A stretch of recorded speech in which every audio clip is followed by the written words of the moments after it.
Darwin Deez is an American indie band from New York City signed to music label Lucky Number. The group's frontman, Darwin Deez, attended Wesleyan University and previously was a guitarist for the Creaky Boards and also a rapper. They have released an album called Darwin Deez and most recently have an album called Songs for Imaginative People. Darwin is a purveyor of infectious indie pop. Having left Wesleyan University 5 years ago to start a band in New York, he's built up quite a following with a live set featuring his original songs, harsh electronic noise, and bouts of synthesized dancing with his band. Think of a slightly cooler version of Napoleon Dynamite dance routines. Please join me in welcoming Darwin Deez. Hi, Darwin. Hello. Great to hear from you. It's good to be heard and seen. It is. Otherwise, the consequences would not be good. Yeah. So, you're over in United Kingdom right now, correct? No, I'm in Brooklyn, New York, actually. Oh, okay. So next week you're heading out. Okay. Good. Correct. All right. So I think it would be easier for us to watch the video later together. We were first introduced to you as a result of stumbling across some early videos. In fact, they inspired a segment we do regularly now called Something Silly, and I'll tell you more about that. Radar Detector is one of the most innovative videos I've seen, and you really haven't stopped there. Most recently, you came out with Free and You Can't Be My Girl. You've done things that set you apart from everyone else, and some of the things you've done in your videos have been really cool, like when you put on the disposable camera hat for the panoramic shots, or you had the bag of plants to produce oxygen while you're cruising out in space. What do you think inspires all this creative imagery that you come up with? Well, thank you. I don't come up with the imagery particularly. We just make a conscious choice to avoid, a typical performance-focused video that, for whatever reason, proliferates the most. And from there, we end up with these more interesting images. But we just hire creative directors, and they come up with the ideas, and they come up with the concepts appeal to me a lot. So,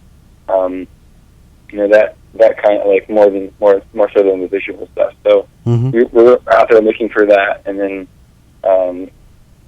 we've just been able to find it through the various creative directors working in LA and London and stuff.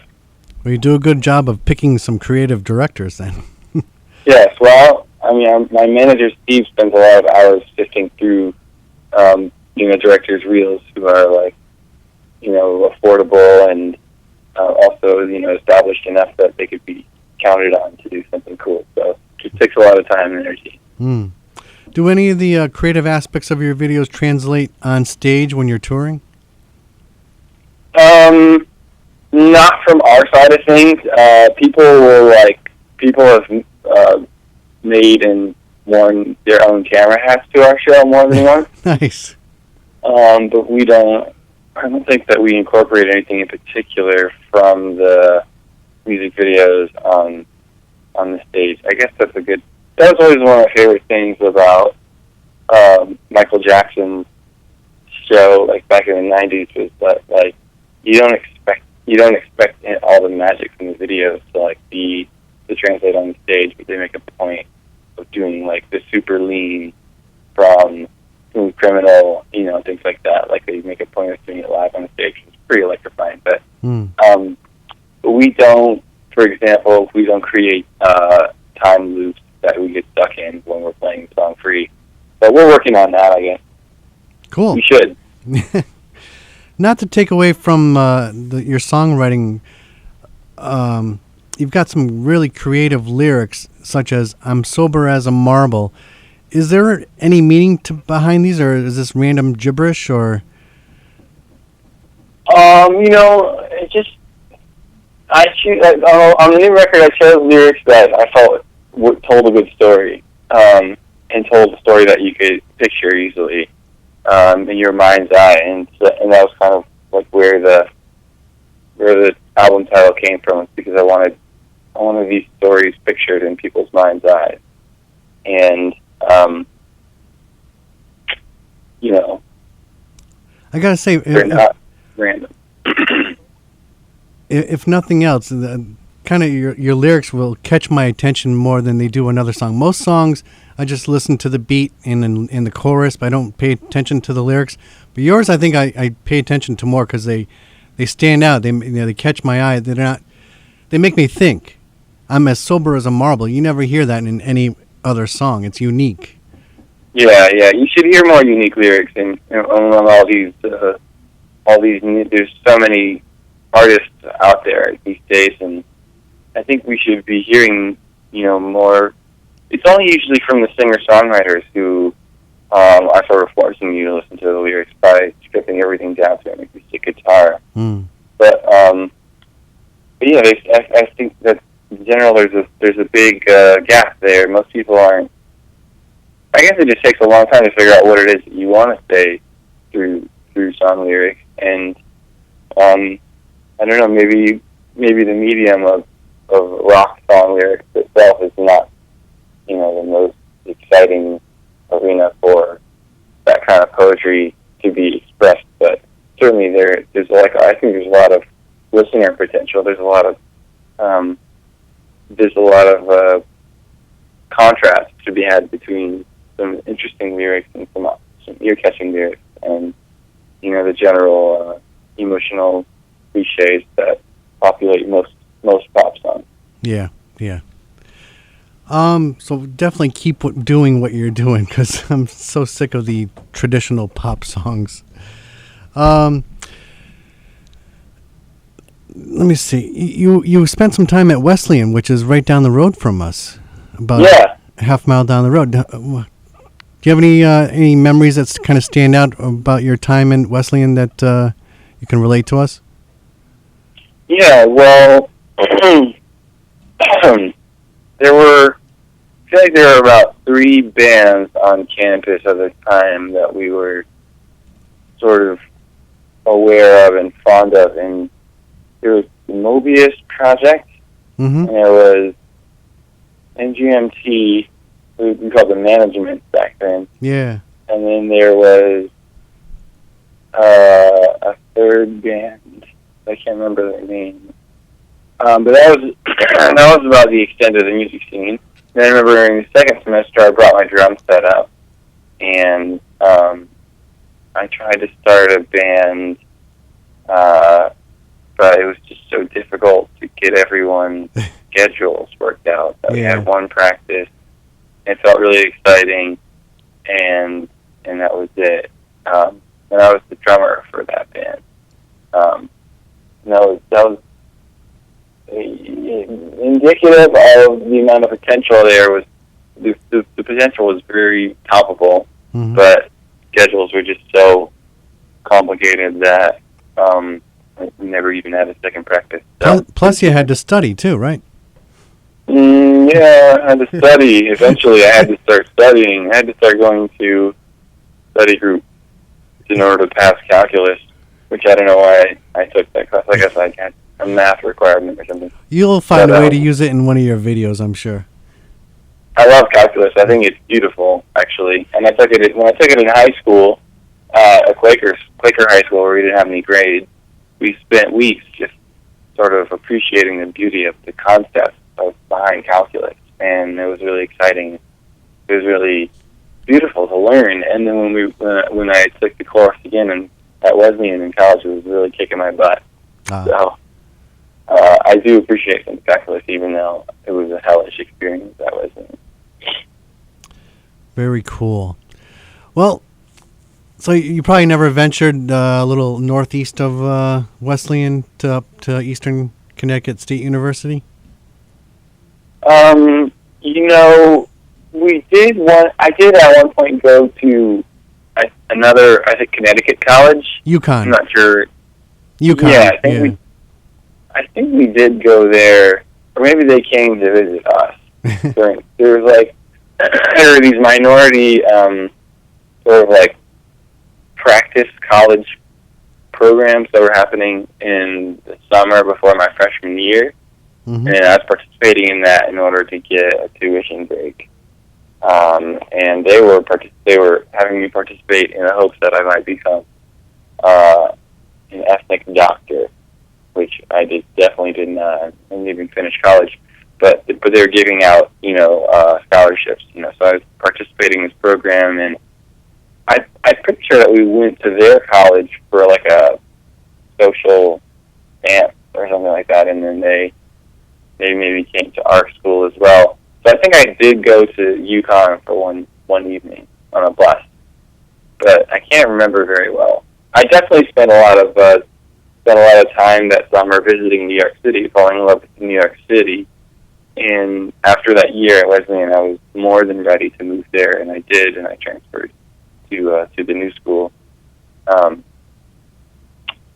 which is a school that people ask me about a lot less in interviews. But I also did a year. I did a year there, and then I dropped out. And which school was that? The New School University. Oh, okay. Very cool. All right, Darwin, are you ready to watch your own video with us? Sure. Cool. All right. I hope everybody's got this streamed up on YouTube, buffered and streamed and no pre-ads. Well, they don't let you buffer the whole thing anymore, but you can skip the ad. Right. Yep. Or you can load past the ad. Yep. All right. I lost my headphones. Okay, here we go. Let me just make sure we got everything all ready here. Okay. Now, do you want to say anything to kind of preface this for anybody, or do you want to get into that after? And then, is there like a overall theme for the whole video? There's kind of a narrative, and then there's definitely a theme of not fitting in to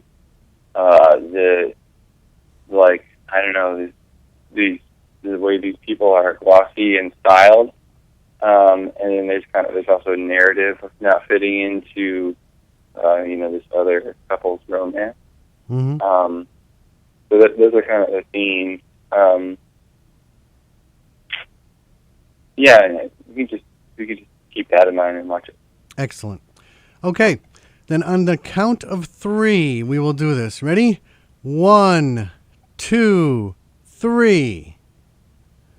I like this. The start. Oh, here we go. I think the vegetable lady is, the most appealing of all of the girls in the video. I was going to ask you which one you like the best. I like that she's got her own farm thing going on. Yes. I would like to talk to her. She's one that I would like to talk to. And she could supply you with organic vegetables.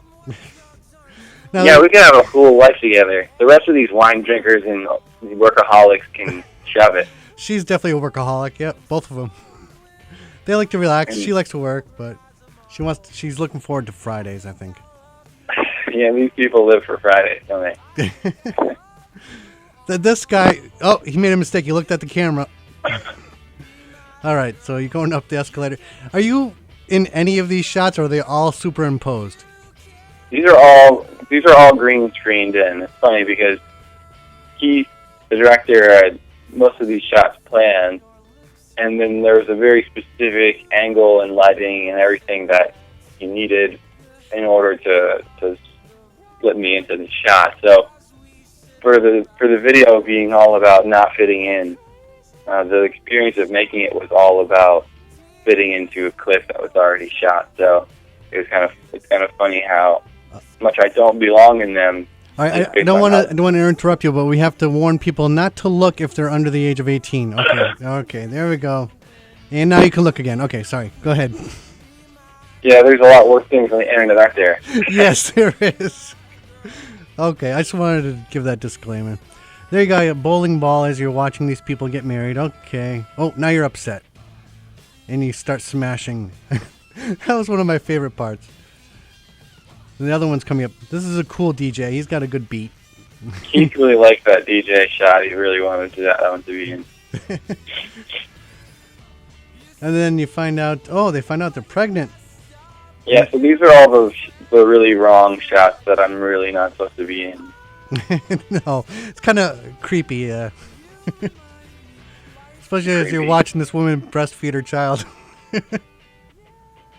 But it's cool. Nice, happy family photos. They're having this nice family time, making snowmen and snow people. Yeah, this is the part of the video where you start to think like how weird this footage is of these happy families of people that aren't really real. Mm-hmm. Then the old people together really makes you think of like pharmaceutical footage, stuff like that. And then you drop dead of a heart attack. But it's not over. And here comes my favorite part. This is my favorite part of the video too. I love it when you I get love the kicked. bread shot. The bread factory is my favorite shot. That's my favorite when you get kicked. They're swinging around. Oh my goodness! And you get shot by Paul Revere. Headache. I like the use of that headachy footage in response to all the explosions and the guitar riff. Ah, okay. And then you become a meat grinder burger. And when you one piece of input that I had on the video was I suggested we put the girl's opposite, her crestfallen reaction into, as well as her reaction to the pregnancy strip, as well as her joyful reaction to the pregnancy strip. I thought that would be funny to put in because it was funny to me to see them back to back when we were deciding which clips to use, and so that was one thing that I thought that I added to the video, and all the rest was key. I have to go back now and look at that to check that out. It's somewhere in that last, chaotic section. So these were all stock footage stuff. None of it was stuff that you shot or your crew shot. Yeah, that's correct. Everything that we shot was on green screen. That is cool. Yeah, the girls, their crestfallen reactions around 3 minutes and 20 seconds. Oh wow. Okay, I'll definitely check that out. And I think she may have been someone who had recognized herself in the video. Oh, there she is. Okay. Online, some people have definitely. Some people who made this footage, I think, have seen the video, and that's something that we're also looking forward to, is like meeting some of these people at some point, which we figured was an inevitability. That would be interesting. It'd be kind of fun. So, I was in video with you. Definitely, very cool. Definitely kind of creepy to see their face after looking at it. Yeah. Being on screen together. Did you ever see old shows of Saturday Night Live from the early 80s when they had this guy named Rich Hall on? I don't know that name, and my SNL watching starts mostly in the 90s. So. That's what I figured. Well, if you ever come across some old shows, there used to be this character that played by Rich Hall. He was a real creepy-looking dude, and they'd just be doing a regular SNL scene skit. And he'd just, come in from the side of the camera, and he'd just, peek his head in. And the kind of what reminded me of what you were doing in this video, where you were green screened into each of the shots, just kind of watching on what other people were doing. It was really cool for me, for bringing back those memories. Oh, nice. So, Darwin, you're still on tour. You're going to be doing some European gigs next week, and hopefully you'll come back and do some more over here, right? Yeah, we will be doing some dates on the East Coast. In May, I believe we'll have a show in New Haven, Connecticut. Oh, cool. Yeah. Excellent. Probably there's a new club down in the Hamden area called Space Ballroom or something. Spaceland Ballroom. I don't know. I don't know where exactly, but you can just check our website, darwindeez.com, for the shows. We definitely will. I'll definitely check it out and let everybody know when you're coming back to the area. Great. Well, thanks for participating. Oh, you know what? Another thing we usually do, we rate the video after we watch it. And I got to say, I give this one a 10 out of 10. Oh, well, that's nice. Awesome. I'll second that. Okay. Definitely a lot work went into it, and I'm really proud of how it turned out. A lot of work went into it, and it's perfectly done. We love it. All right, Darwin, we appreciate you calling and playing along with us, and definitely hope to hear from you again soon. Thank you, Mr. Ramone. All right, stay on the line for me. Okay. All right, Darwin Deez. Excellent. This was excellent way to watch the video together with the artist himself.